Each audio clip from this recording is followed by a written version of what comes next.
Qu'est-ce qui empêche Faure Gnassingbé de former une équipe sérieuse pour impulser un développement véritable au Togo? L'illégalité et l'illégitimité du régime que Faure Gnassingbé et ses députés nommés ont mis en place au détriment de la constitution votée par le peuple togolais, sont désormais d'une évidence incontestable. Le monarque imposé aux Togolais est plus occupé à défendre son pouvoir qu'à proposer un véritable projet social et économique. Le 6 mai 2025, Faure Gnassingbé a abouti son projet de rester au pouvoir à vie en prêtant serment sur une constitution étrangère aux Togolais, se croyant totalement à l'abri des contestations après avoir mis en place un système de restriction des libertés fondamentales, d'autocensure d'une presse contrôlée et d'interdiction des activités des partis politiques d'opposition et de la société civile. Le monarque togolais caché sous une appellation absurde de président du Conseil est visiblement surpris par la pression que lui impose la jeunesse togolaise en ce moment. Déni total des répressions évidentes,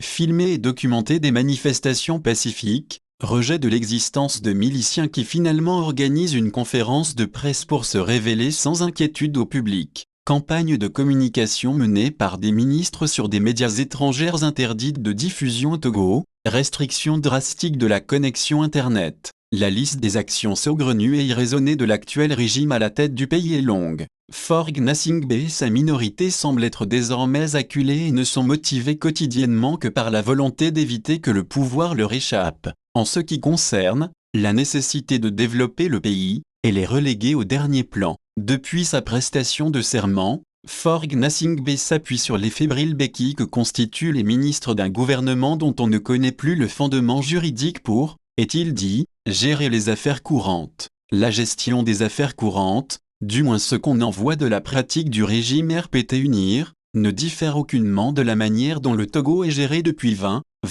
ans sous Faure Gnassingbé. Pire, les ministres en charge de gérer les dites affaires courantes apparaissent plus puissantes qu'auparavant. À titre d'illustration, on peut citer le ministre de la décentralisation sortant qui s'est chargé d'organiser des élections locales et continue d'en conduire les suites, interdit systématiquement les manifestations publiques. Par ailleurs, les ministres sortants, ne sachant pas véritablement le sort futur que leur réserve le monarque, s'empressent chacun de tirer profit des derniers instants au sein de leur ministère ce qui empêche Faure Gnassingbé de former une équipe sérieuse pour impulser un développement véritable au Togo. La réponse à cette question découle inévitablement du bilan de ces 20 ans à la tête du pays. Les tentacules de la corruption et de l'impunité instaurés par le système RPT UNIR se sont tellement enracinés que Faure Gnassingbé est incapable de s'entourer de personnes honnêtes et dignes de conduire un gouvernement efficace et responsable. Dans les jours à venir, il est possible que Faure Gnassingbé reconduise au sein d'un gouvernement dont il serait le premier ministre des hommes et des femmes qui,